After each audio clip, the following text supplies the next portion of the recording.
Rian Johnson's made yet another great Benoit Blanc murder mystery with Wake Up Dead Man that feels just as fresh and well crafted as the prior two. I like how all of them play with the genre and ways of telling that type of story, even with Benoit Blanc going from some type of antagonist in the first film to the protagonist in the second one and a side character in this one. Josh O'Connor takes the lead in Wake Up Dead Man and is followed by a star-stacked cast that all give great performances.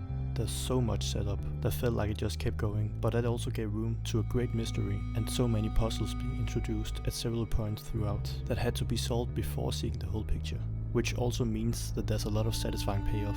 Everything got me more and more invested for every minute of the film. The mystery is complex and had me wondering who the culprit was the whole way through, while being packed with smart and funny dialogue, fun pop culture references, and interesting conversations about faith and religion. It's so detailed and well thought out, with fun details, like a character at one point saying for the past hour, when the movie is almost exactly an hour into the runtime. It reminds me of the fun details in movies like Shaun of the Dead and Hot Fuzz.